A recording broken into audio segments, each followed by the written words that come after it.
जय पराशक्ति महामाई की जय. அனைவருளாலே பகவத்கீதை பாராயணம் இப்போ பண்ணலான்னு நினைக்கிறேன். இப்போது நம்ம கீதை கிளாஸை துவக்க முன்னால் இந்த பார்த்தாய பிரதிபோதிதாம் மூக்கம் கரோதி இது 2 ஸ்லோகத்தை சொல்லிவிட்டு அப்புறம் ஆரம்பிப்போம். தியான ஸ்லோகத்தில் அந்த 2 மட்டும் சொல்லுவோம். முதல்ல சேர்ந்தே சொல்லிடலாம் அதை மட்டும். ஓம் பார்த்தாய பிரதிபோதிதாம் பகவதா நாராயணேன ஸ்வயம் व्यासेन ग्रथितां पुराणमुनिना मध्ये महाभारतम् अद्वैतामृतवर्षिणीं भगवतीम् अष्टादशाध्यायिनीम् अम्ब त्वाम् अनुसन्दधामि भगवद्गीते भवद्वेषिणीं मूकं करोति वाचालं पङ्गुं लङ्घयते गिरिं यत्कृपातमहं वन्दे परमानन्दमाधवम्. ஓம் ஸ்ரீ பரமாத்மனே நமஹ. இப்போ முதல் அத்தியாயத்தில் நாம் ஏற்கனவே கற்ற முதல் 2 ஸ்லோகங்களை பாராயணம் பண்ணிட்டு புதுசுக்கு போகலாம். அத பிரதமோऽध्यायः अथ प्रथमोऽध्यायः अथ प्रथमोऽध्यायः சொல்லி திருப்பி சொல்ல வேண்டாம். முதல் 2 ஸ்லோகங்களை நீங்க தொடர்ந்து சொல்லிடுங்க. புதுசுக்கு மட்டும் சொல்லி திருப்பி சொல்லலாம். धृतराष्ट्र उवाच अर्जुन विषाद योगः அதை சொல்லிடுங்க. अर्जुन विषाद योगः धृतराष्ट्र उवाच धर्मक्षेत्रे कुरुक्षेत्रे समवेतायुयुत्सवः मामकाः पाण्डवाश्चैव किमकुर्वत सञ्जय. सञ्जय उवाच दृष्ट्वा तु पाण्डवानीकम् व्यूढं दुर्योधनस्तदा आचार्यमुपसङ्गम्य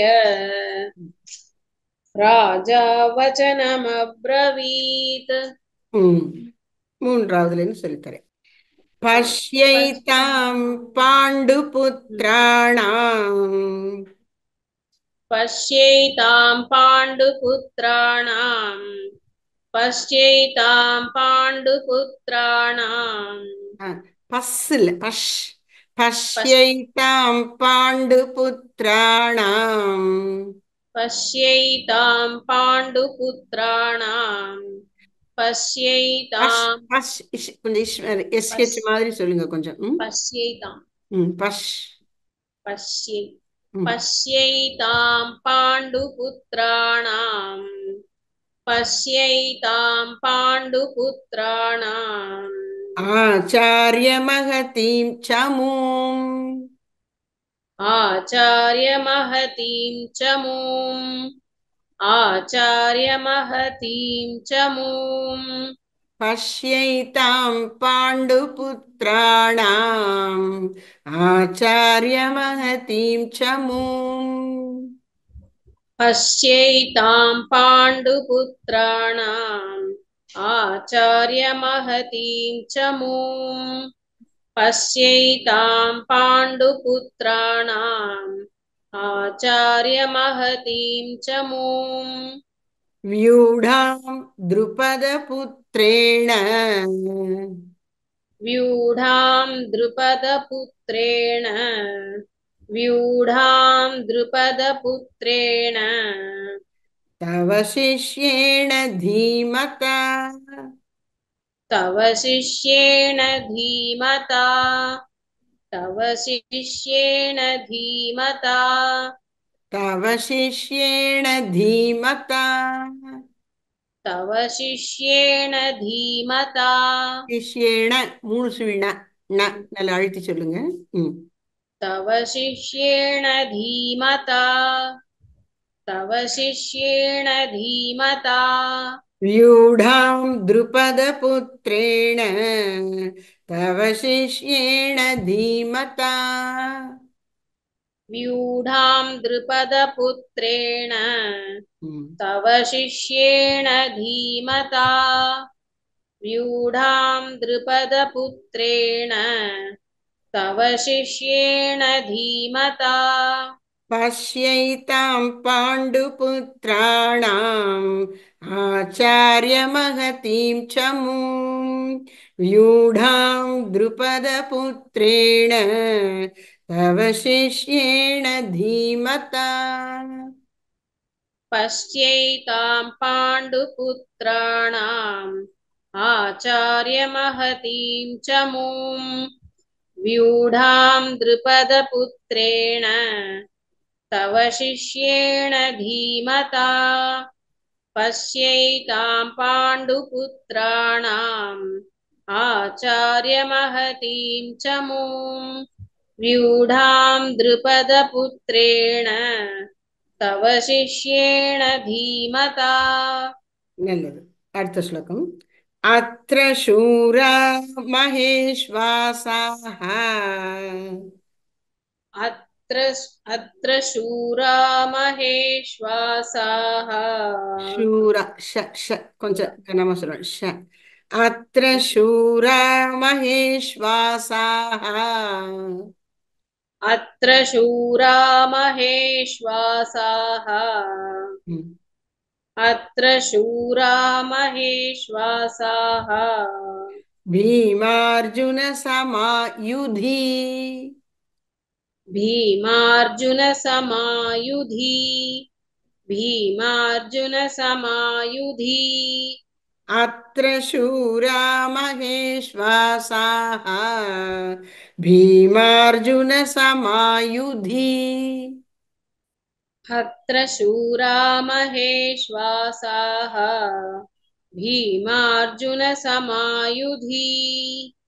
अत्र शूरा महेश्वासाः भीमार्जुनसमायुधि युयुधानो विराटश्च युयुधानो विराटश्च युयुधानो विराटश्च द्रुपदश्च महारथः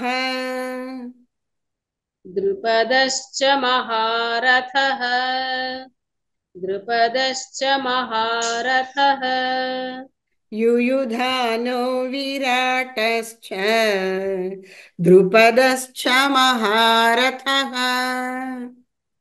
युयुधानो विराटश्च द्रुपदश्च महारथः युयुधानो विराटश्च द्रुपदश्च महारथः अत्र शूरा महेश्वासाः भीमार्जुनसमायुधि युयुधानो विराटश्च द्रुपदश्च महारथः अत्र शूरा महेश्वासाः भीमार्जुनसमायुधि युयुधानो विराटश्च द्रुपदश्च महारथः अत्र शूरा महेश्वासाः भीमार्जुनसमायुधि युयुधानो विराटश्च द्रुपदश्च महारथः அடுத்த ஸ்லோகம் दृष्टकेतुश्चेकितानः दृष्टकेतुश्चेकितानः दृष्टकेतुश्चेकितानः चेकि कि चेकिता दृष्टकेतुश्चेकितानः दृष्टकेतुश्चेकितानः दृष्टकेतुश्चेकितानः काशीराजश्च वीर्यवान् काशीराजश्च वीर्यवान् काशीराजश्च वीर्यवान् दृष्टकेतुश्चेकितानः काशीराजश्च वीर्यवान् दृष्टकेतुश्चेकितानः काशीराजश्च वीर्यवान् धृष्टकेतुश्चेकितानः काशीराजश्च वीर्यवान् पुरुजित् कुन्तिभोजश्च पुरुजित्कुन्तिभोजश्च पुरुजित्कुन्तिभोजश्च शैब्यश्च नरपुङ्गवः शैब्यश्च नरपुङ्गवः शैब्यश्च नरपुङ्गवः पुरुजित् कुन्तिभोजश्च शैब्यश्च नरपुङ्गवः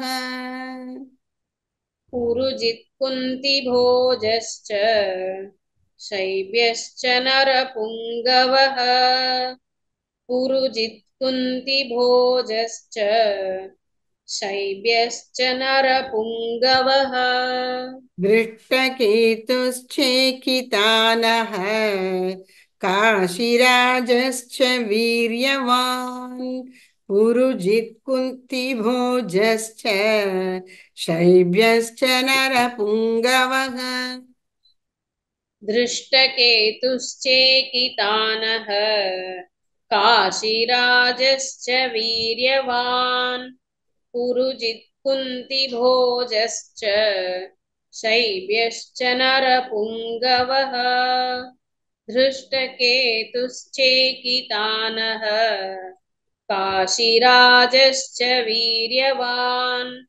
पुरुजित्कुन्तिभोजश्च शैब्यश्च नरपुङ्गवः ம்.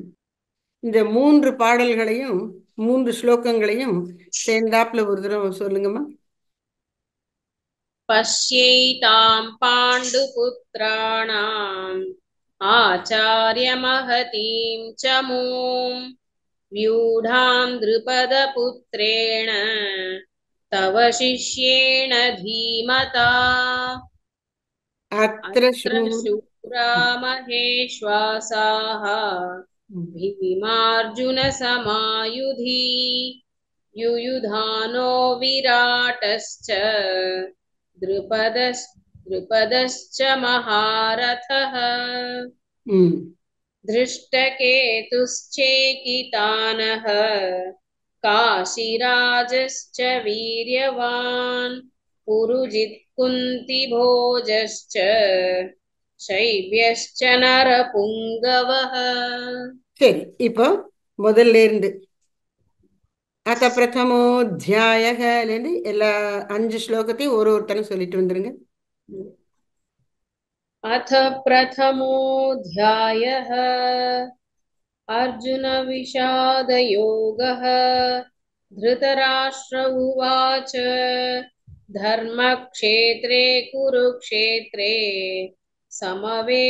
समवेतायुयुत्सवः मामकाः पाण्डवाश्चैव किमकुर्वत सञ्जय सञ्जय उवाच दृष्ट्वा तु पाण्डवानीकं व्यूढं दुर्योधनस्तदा आचार्यमुपसङ्गम्य राजा वचनमब्रवीत् पश्यैतां पाण्डुपुत्राणाम् आचार्यमहतीं च मूं व्यूढां द्रुपदपुत्रेण तव शिष्येण धीमता अत्र शूरा महेश्वासा भीमार्जुनसमायुधि युयुधानो विराटश्च द्रुपदश्च महारथः दृष्टकेतुश्चेकितानः काशीराजश्च वीर्यवान् पुरुजित् कुन्तिभोजश्च शैब्यश्च नरपुङ्गवः हरिः ओम तत्सत् हरिः ॐ तत्सत् यत्र योगेश्वरः कृष्णः यत्र योगेश्वरः कृष्णः यत्र पार्थो धनुर्धरः यत्र पार्थो धनुर्धरः तत्र श्रीर्विजयो भूतिः तत्र श्रीर्विजयो भूतिः ध्रुवानीतिर्मतिर्मम ध्रुवा नीतिर्मतिर्मम हरिः ओम तत्सत् हरिः ॐ तत्सत् श्रीकृष्णाय परब्रह्मणे नमः श्रीकृष्णाय परब्रह्मणे नमः कृष्णार्पणमस्तु अर्पणमस्तु அப்போ பகவத்கீதை பாராயணத்தை பூர்த்தி பண்ணும் பொழுது கீதையுடைய கடைசி 700வது ஸ்லோகம் தான் எத்திர யோகேஸ்வர கிருஷ்ணக. அது பல ஸ்ருதியாகவும் அமைஞ்சிருக்கு. கீதையை படிக்கிறவன் எப்படி இருக்கிறான்? ஆயுதத்தை எடுத்த அர்ஜுனன் போலவும் எல்லாம் வல்லவனாகி யோகேஸ்வரனாகி ஸ்ரீகிருஷ்ணன் ரெண்டு பேரும் சேர்ந்து இருக்கிற மாதிரி அவன்கிட்ட தெய்வ சக்தியும் மனித ஆற்றலும் சேர்ந்து வெற்றிகரமாக நடைபோடும். அதனுடைய விளைவாக அவனுக்கு எல்லா செல்வங்களும் நலனும் புகழும் உண்டாகும் அப்படின்னு சொல்லக்கூடிய அந்த கடைசி ஸ்லோகத்தை சொல்லி முடிச்சோம். ஜெய் ஸ்ரீ சாரதா மகாமாய்க்கு ஜெய். जय पराशक्ति महामाई की जय.